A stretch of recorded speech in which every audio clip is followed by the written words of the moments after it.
Hello guys, we are back with another edition of the builds you don't play. I was recently looking at the list of builds I had lined up for this series, and I noticed that alarmingly many of them were for the assassin. Some of them pushed back for some reason or the other. Well, I'm not gonna push them back anymore, and instead of desperately trying to sprinkle them in, I'm gonna do all of them in a row to get them out of the way. So this June will be an assassin theme month, a loose one maybe, but theme month nonetheless.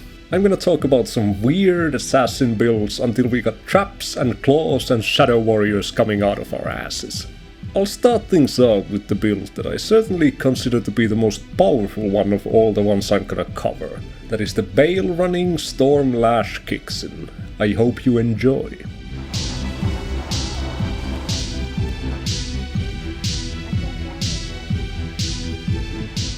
I love many characters in Diablo 2. The Druid, Amazon and the Sorceress especially are very near and dear to me. But for years and years, Assassin has been my absolute favorite. There's something about the Assassin gameplay that I really like all across the board. It's not like the Barbarian or something that needs top tier equipment in order to perform.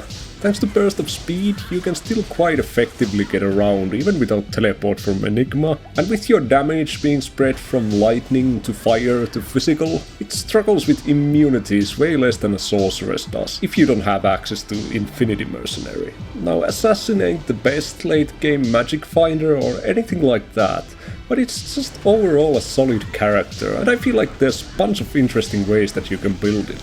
Thanks to the ridiculous power that you get from Corpse Explosion, from your Death Sentry, even some of the wonkier builds can get through hell without too much hassle. I covered the budget build for the Kixin a year ago on my channel, and it's about time I showed you guys what the character can accomplish late game. The build we're gonna be looking at is especially geared towards Baal running. I haven't really done an area-specific character on my channel before. A lot of the setups I've looked at have been sort of all-arounders. That being said, I'm confident that this build can do any area in the game without any changes to it. But keep in mind that some of the items in the gear setup are chosen specifically with Baal running in mind. But wait, isn't the standard trap setup the best option for Baal running? The Trapsin is actually a wonderful Baal runner, and it's certainly the safer option, and also easier to gear. But if speed is what you are looking for, I think this build has the Trapsin beat. I certainly seem to be getting better run times with this character compared to the Trapsin. Maybe that's just me. I'll leave the debate of which one is actually better up to the real Diablo 2 scientists that exist within the community, but if you got access to all the items needed, I personally believe that Kixin is the way to go if you wanna reach high levels on your assassin as fast as possible. Alright, let's talk gear. Our weapon is Stormlash. I think it's kind of funny how this weapon is barely usable on any other character due to its relatively low damage, but on the Kixin it's absolute god tier.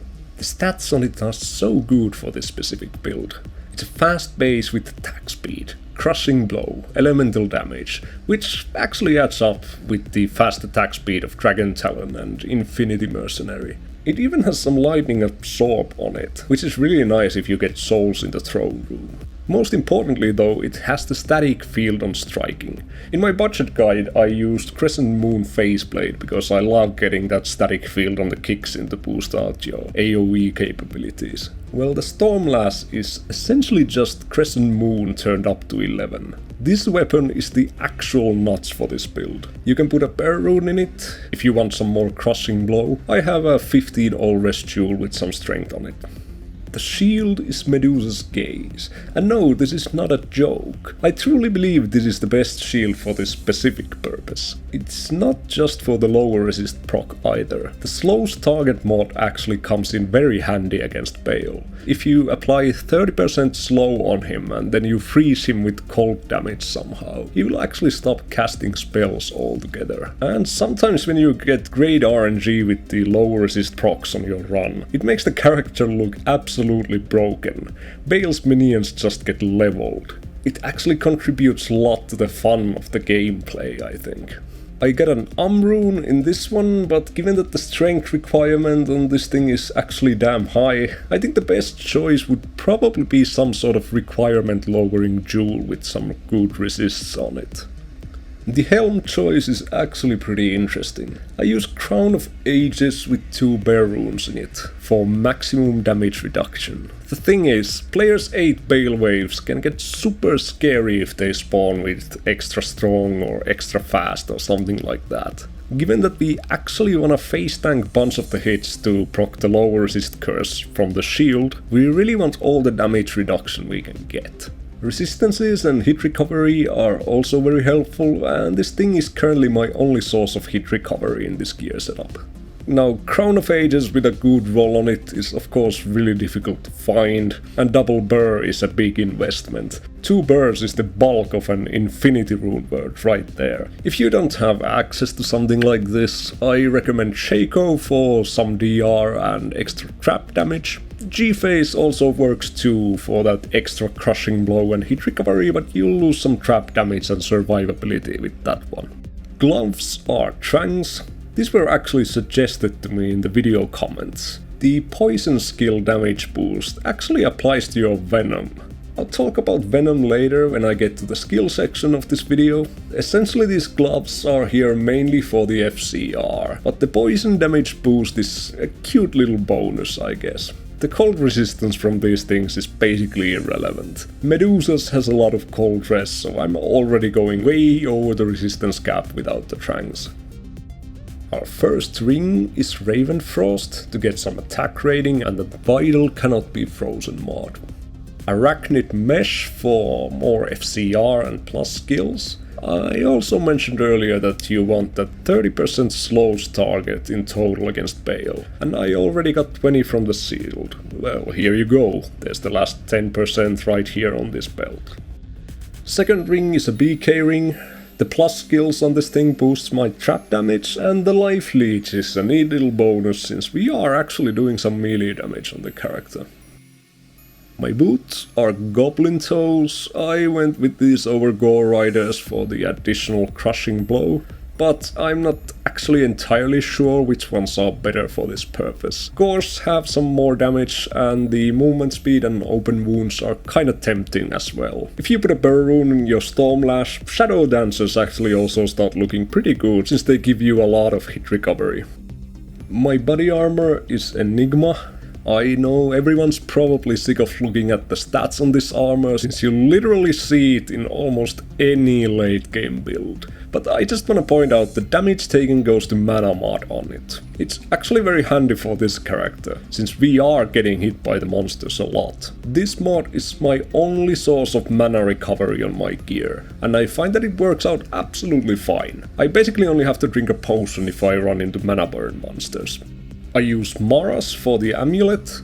If you have a 10 FCR amulet, you can also use that in combination with some nice crafted gloves, or even steel wrench perhaps, since you don't actually need 20 FCR from the gloves, you only need 10 to get to the 65 breakpoint on Switch. I went with Maras in the end because unlike a crafted amulet, it actually gives me better battle orders.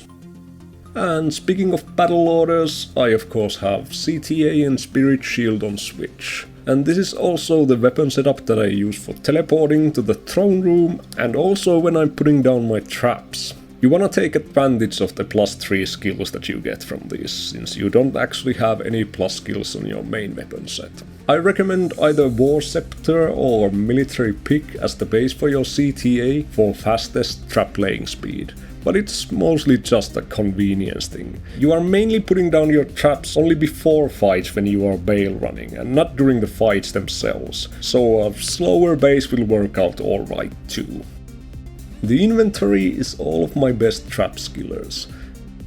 The small charms all have life on them, and I got enough resistant small charms to cap out all of my resists. Some of these even have some mana on them. I also got the standard set of unique charms with Torch, Annie and a Geats. If you absolutely do not care about magic finding when you are doing Baal runs, you can of course replace the Geats with another trap skiller if you wish.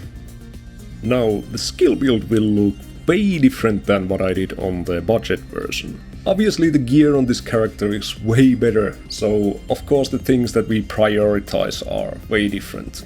I'm gonna start out with the shadow disciplines. The key ones here are 1 point in the burst of speed. Rank 7 burst of speed is the bare minimum you wanna hit with Stormlash. That allows you to have 4 frame kick speed even when you are decrepified, which is perfectly acceptable attack speed, I feel. I also picked up Venom. Now, Venom doesn't have any synergies on it, so it gets less and less interesting as you progress towards the late game. It will also not stack like you would assume. New applications of Venom will override all the previous ones. On Players 8, Venom is kinda meh. And you can honestly even skip it entirely, and I don't think you would notice any sort of difference in your run times one way or the other. However, it's essentially only a 2-point investment for free damage, so I decided to go for it. You can make your own call on that one. You also want Cloak of Shadows in my opinion when doing Baal runs, since it can be handy against Wave 1 and Wave 3 especially. I'll talk about more of those later during the sample run portion. I put enough points in the Dragon Talon to get to 5 kicks when fully geared and fully buffed. In my case that meant 12 points.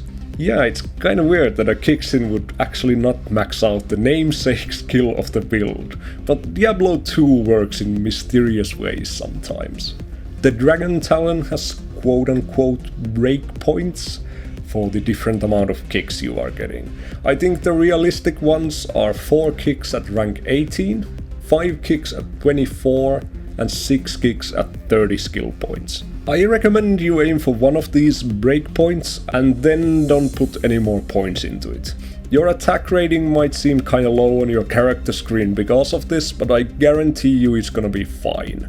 Thanks to the Conviction aura, every monster's defense will be down in the dumpster, so you'll be able to hit them just fine. Everything else I put into traps. I have all the lightning traps fully maxed out, and then I put 9 points into Fire Blast. I do like some hard points in the Fire Blast to get some extra Death Sentry charges. 9 points was enough for me to guarantee that I practically never have to refresh my Death Sentry mid-fight, barring some pretty bad RNG during Wave 5 or something.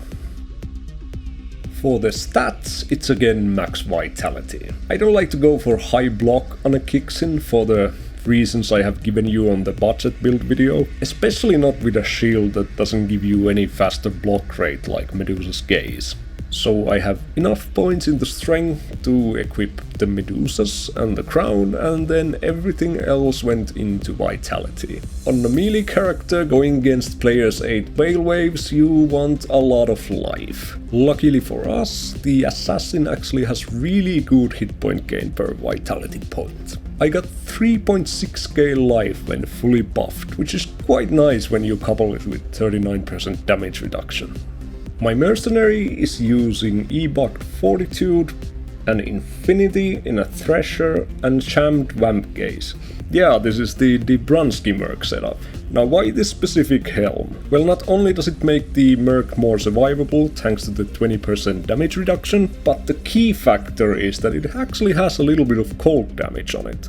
I already mentioned that you need the freezing from the cold damage to stop Baal from casting spells. This thing coupled with my cold damage from Ravenfrost gives me 2 sources of cold damage, so I can pretty reliably freeze Baal up and stop him from casting. And if I have to stop attacking Baal and put down my own traps during the fight, the mercenary with Vamp Gaze will likely be able to keep Baal frozen. While I am teleporting to the throne room and clearing it out, let me give you a brief status update. It's currently the allergy season, and I got a pretty severe pollen allergy. The worst thing about it is that it screws up my eyes really bad. Staring at the computer monitor and making videos is not the most comfortable thing for me to do currently, so I can't really promise any kind of punctuality with the videos this month. I'm gonna try to cover 3 or 4 assassin builds by the end of the month, but yeah, they'll probably come out at pretty random intervals, depending on the state of my eyes and my voice. In gameplay related news, The way you wanna set your traps is, you kinda wanna make this sort of half circle around the spawning location of the monsters. That way their shots usually kinda converge on the monsters and you have less of a risk of all your traps wasting their shots shooting down one random straggler that wanders away from the rest of the group. Now, there's a trick to prevent Wave 3 from dropping their Hydras. You can blind the minions with Cloak of Shadows. I find that usually the correct time to cast it is slightly before this orb that Baal tosses hits the ground. The unique monster won't get blinded, but if you happen to stand close enough to the spot where he spawns, his AI will kinda prioritize either attacking you or getting away from you over casting Hydras. Then you can just hit recovery lock him down with Dragon Talon to prevent any of the monsters from dropping their Hydras. If you nail this trick, it can save up to 10 seconds per run, because otherwise you'd have to wait for all the Hydras to despawn before Baal is finally ready to move on. Wave 5 is the only wave I like to stack my traps against. I lay all of them down next to this pillar on the right side of the throne. Then I'll use the stairs leading up to the throne to form a choke point. Part of the reason I wanted to show you this specific run is because I happen to get a lightning immune Lister during wave 5. With the regular traps build, you'd have to kite him out of the throne room at this point. But on the kicker you can actually take him out. It ain't terribly fast or anything. In fact, it takes about the same time as kiting him out of the throne room would, but it's way less annoying to do. I want to point out that you can actually kill Baal within the duration of one set of traps, if you get lucky enough with the lower res proc from your shield, but that's pretty rare occurrence.